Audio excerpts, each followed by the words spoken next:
Welcome to Natty's Crafts. Let's get crafting. We're going to make some fatheads. My sister needed these for a party, so I'm going to make them. So we're doing a Cheers theme, and she printed out these pictures that she wanted to be the fatheads, but the heads were cut off. So I'm going to fill in the parts that were cut off and try to make it look as real as possible, as much like the picture as possible. Now, hopefully, if you're making a fathead for some reason, you at least have a picture that is a complete picture. That will help a lot. But if you don't, then you just draw it in and just try to be creative with it. I think that people use these for, well, parties. But like I've watched a few videos and people were using them for like their kids who were in football or soccer or whatever, and stuff like that. I don't quite understand it, but I was asked to make it, so I'm going to make it. So I'm still just working on this head, trying to make the hair match. None of my browns that I have were matching. I have markers, I have crayons, I have colored pencils, I have pens, I have everything. And I couldn't make this hair match. But I'm going to do what I can and make it look as good as I can.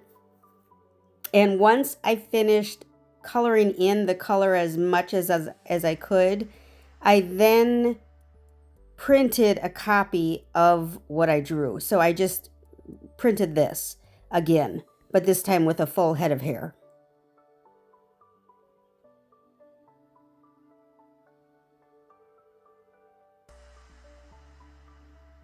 And then I had Cliffy, and Cliffy had part of his head missing as well. Now, his head was missing more hair, so I had to be real creative with him. And I had to make his hair end up being a little bit brown and not as gray as I remember it being in the TV show. Cheers is one of my favorite TV shows in life, so just so you know that. And then his cutoff was also missing part of his actual skin, so I colored that in. And then I'm just mixing colors. I don't know. I'm just doing what I can to make it look somewhat real. I ended up going with many different colors, and my video cut off. So I'm going to put some gray, I'm going to put some brown. I think I even did a few dashes of black in there to kind of make it mix all in. You'll see at the end that it looks okay. It's okay. You see all the different pens and pencils and markers and everything that I'm using? I just was trying everything to try to make it look halfway decent. My main goal was to mix in that brown that he had on his hairline there. And then the rest of the hair at the top didn't matter. So I did finish Cliffy, and now I'm going to work on Sam.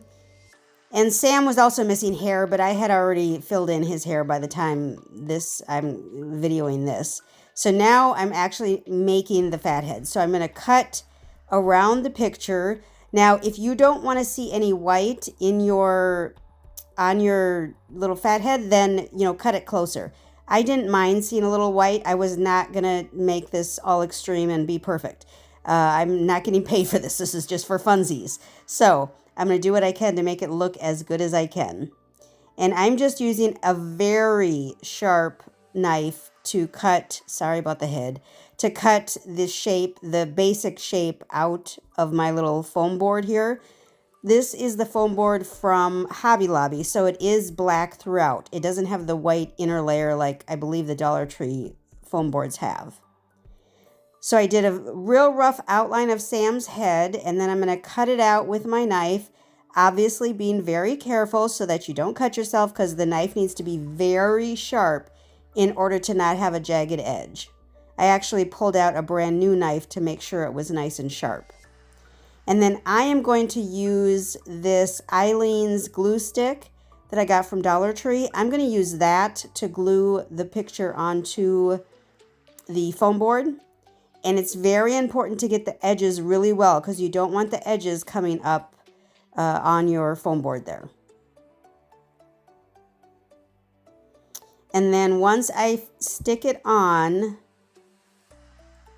I'm going to press it down with a scraper, because I figured that's the only way to really get the glue really down into the foam board and from the paper onto the foam board. So I'm using a scraper for that. And I ended up making these double-sided, so the same picture is going to go on the other side as well. And then we've got to have a handle for our little fathead. So I'm going to paint these really big craft sticks. These are from Hobby Lobby as well. And so we're just going to paint those black. I did put Mod Podge over that so nobody's hand gets icky with it. And then we're going to make a little slit at the bottom of the fathead, and we're going to stick that craft stick into the foam board. And you have to make your hole large enough so that it actually fits. So I'm using my little knife, and I'm just going to really carefully cut a little bit of a wider hole there. And then it seems to fit very well. It's pretty tight, which I liked, but I did still want to glue it in there so it doesn't just fall off. So again, I'm going to use my Eileen's glue stick. I'm going to put lots and lots of glue on there, and then I'm going to stick it right in. And ta-da! It's all done. And you can see that it's double-sided. So these were fun to make, and there's more I still have to make. There's 2 more, I think, Carla, and who else is missing there? Cliff. So I've got 2 more to make, and then I made the little sign that says cheers on it. I thought these were cute. You know, this is a cute little craft if you're having a party or if your kid is graduating or something like that. You could use these for that or whatever else you use a fathead for. It was a cute craft. I thank you so much for stopping by Nattys Crafts today. Sure hope you can give the video a big thumbs up. Leave a comment down below. Be sure to subscribe. When you subscribe, you should hit the bell so you know when the next video comes out. Remember to appreciate today, as tomorrow is never promised. Thanks, y'all. Y'all have a great one.